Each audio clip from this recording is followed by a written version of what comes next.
I've been pondering ways to harmonize my mind with my body.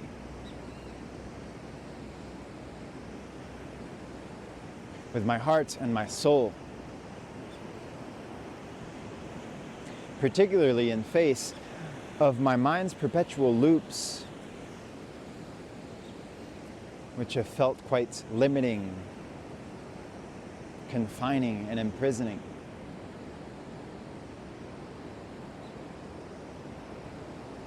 And this morning, it dawned on me that the mind is specifically designed to impose limitation.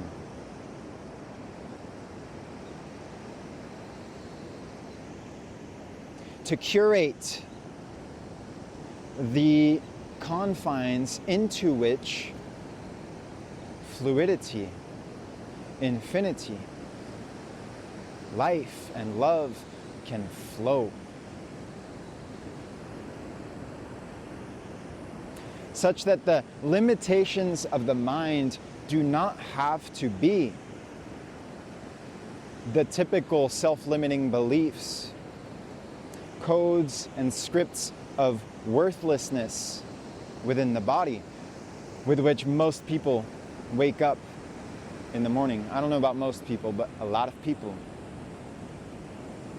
They wake up and they're like, I don't want to go to work. Fuck this. I hate my life. Get me out of here. I want to stay in bed. I wake up with that one. I want to stay in bed. Mimicking the warmth of the womb.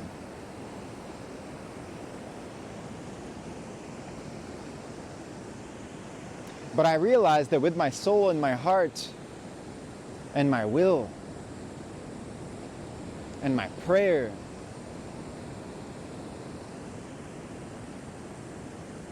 I have the conscious ability to choose with my free will what kinds of limitations will I impose upon myself and upon my world to invite not worthlessness and destruction and decay and imprisonment, but thriving, abundance, the fruition of my soul, the blooming of the flower which I am.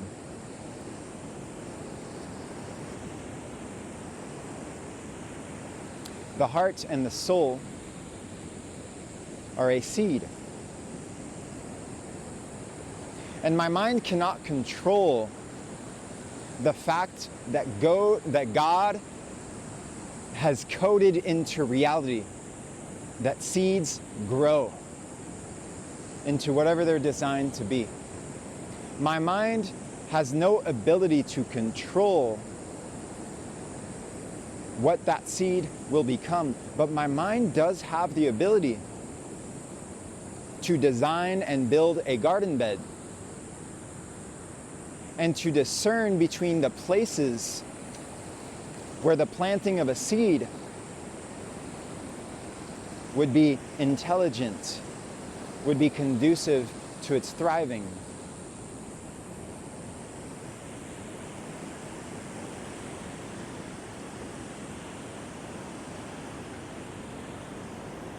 And so I am tuning in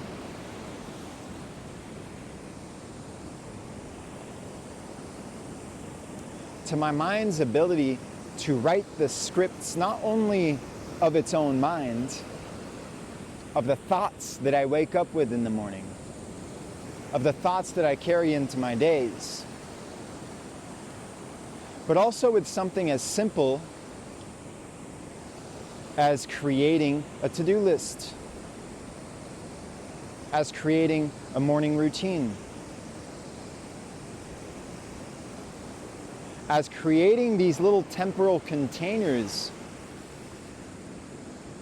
within which the infinitude of my soul and of my heart and of my creative essence can now flow. See, I've been realizing that the self-looping mechanisms of my mind or because there's all this energy that wants to move, that wants to create, that wants to be expressed. And I have these like ideas and these practices of containers into which to pour that energy. My writing, dancing, prayer. I don't paint that much, but painting, making these videos.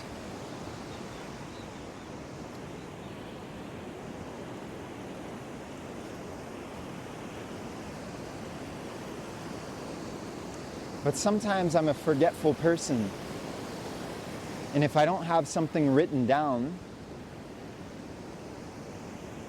then it doesn't immediately come to mind in that like little empty space. Say it's after lunch and I'm like, okay, what to do next? It's very easy if I don't have a list of things to do, if I don't have impositions of limitation curated perfectly by my mind to say, at this time I do this. It's so easy to be like, well, I can just scroll on my phone, right?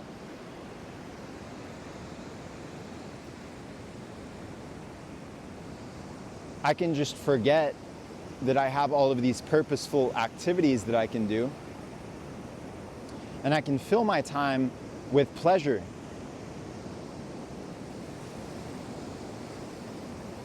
And see, the mind has the ability to discern between true pleasure and false pleasure, and to then create and curate containers that say no to the false pleasure and replace the time and timelines that was once filled with that false pleasure, with that illusion, with that delusion, and with that self-deceit,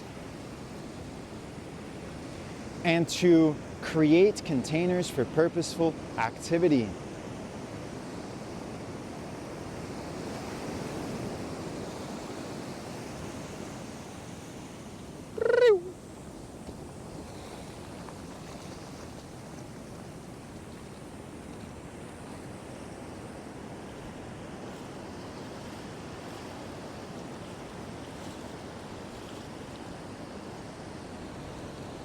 And this is to serve as a reminder that we are not powerless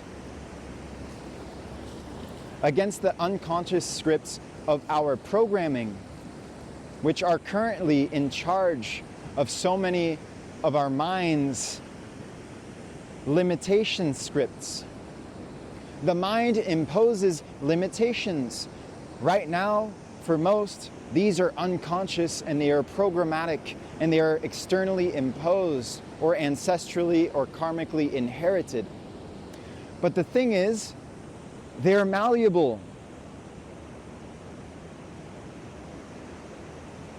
So just because you wake up in the morning telling yourself you're worthless doesn't mean that you have to keep doing that. Just because you've been going about your days wandering about aimlessly doesn't mean you have to keep doing that. You have the power with your prayer and your will and your mind to create a limitation, a boundary that says, no longer is this the script that we are going to be creatively pouring into our body and into our reality. We are hereby rewriting the script. Affirmations, prayer, gratitude, spiritual practice. All of these moments of escapism and avoidance are the results of our unconscious scripts and programs which try to comfort us and soothe us from our pains. What they do is then perpetuate the cycle of pain, perpetuate the looping of trying to avoid that pain, perpetuate the discomfort and the lack of purpose that all of that avoidance and all of that limitation imposes.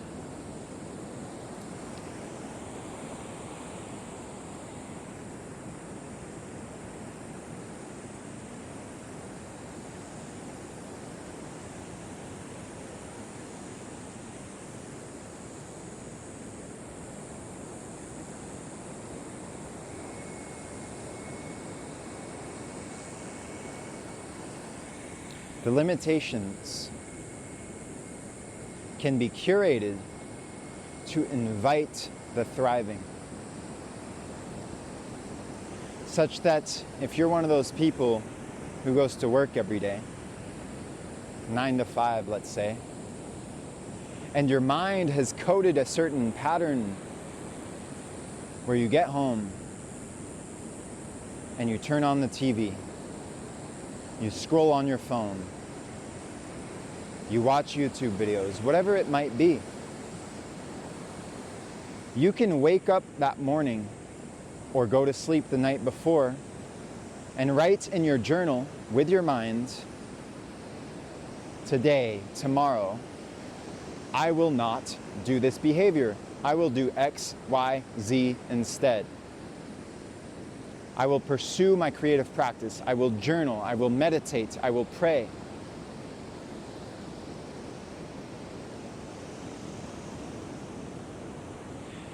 And that is when your mind begins to rewrite and re-script reality itself.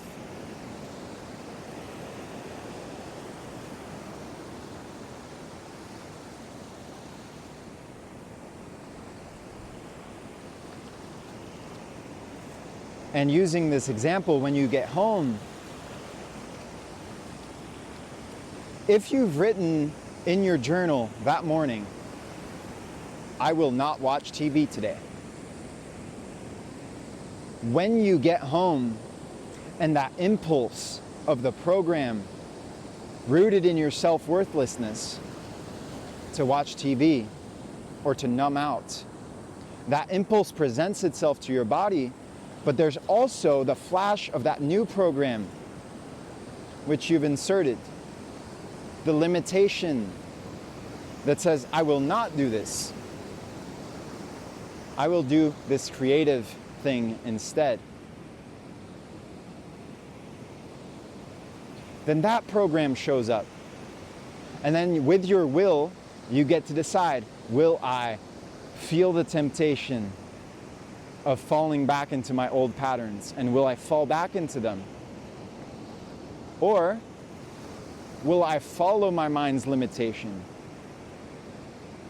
And will I pursue the harmonious path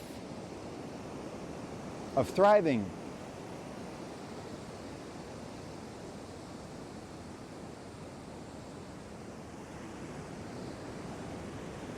And the more you reprogram yourself, the more you train your mind and you use your mind and you embody your mind with journaling and affirmations and gratitude and prayer,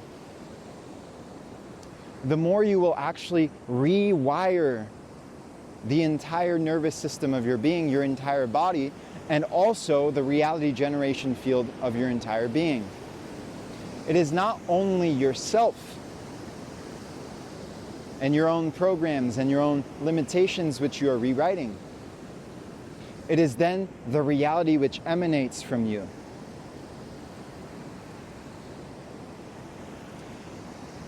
And the more you practice this, and the more you allow yourself to harmoniously work with the mind rather than against it, and you align your mind with your body and your feelings, then you can refine that skill and refine your will and give your will and your heart and your soul and even your pains places for you to explore them, to play with them,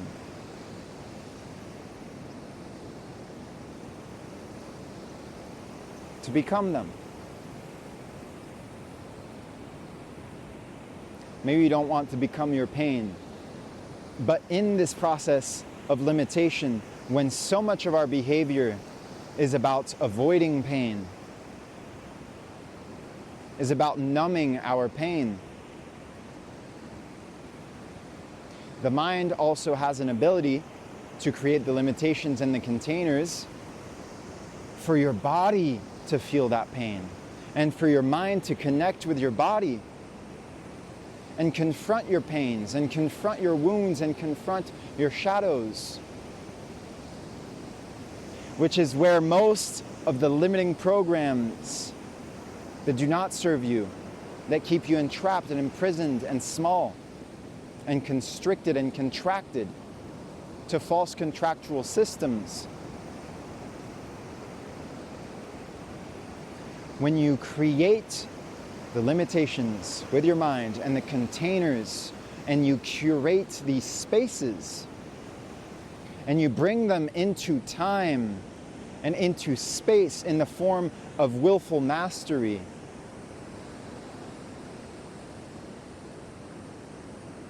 then you will heal the places in which the deceitful mechanisms of our reality are actually having some kind of hold on you. And it's like plugging, imposing a boundary and saying enough is enough. No longer will I impose this upon myself, and no longer will I allow the world to impose this upon me. I will choose with my free will, with my soul, with my heart, with supportive prayer to God,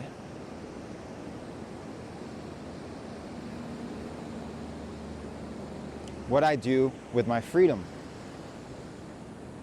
what I do with my time, what I do with my energy. No longer will these be merely mechanical programs. The fluidity of freedom is then invited back into the flow, all from limitation and the rigidity of the mind, ironically leading into the fluidity and the flow of abundance and infinitude. It's just a little healthy dose of that you can invite into your life to then refine your will and your practice and recode your freedom back into your sovereign body. And the more you practice it, the more it will pile up, amplify. And the more you will reconnect to the sovereign light of your soul and shine as that light in the world.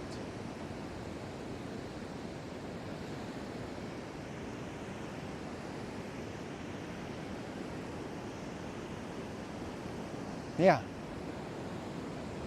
Every part of your being, even your pain, even your mind, even your body, even your heart, even your soul, all of it is meant to play in harmony. And if one part is out of balance, be it too much body or too much mind or too much heart, then the fluidity itself and the freedom will be out of balance as well. So your mind has the ability, if you so choose, to decide how to best bring things into balance. Yeah. And ultimately that balance is finding your center back within your breath and within your heart.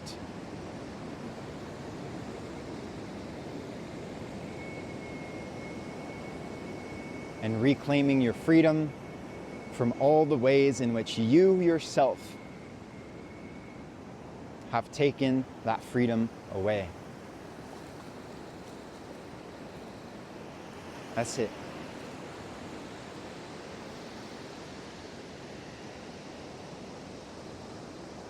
May all beings be free, and may all beings come home to God.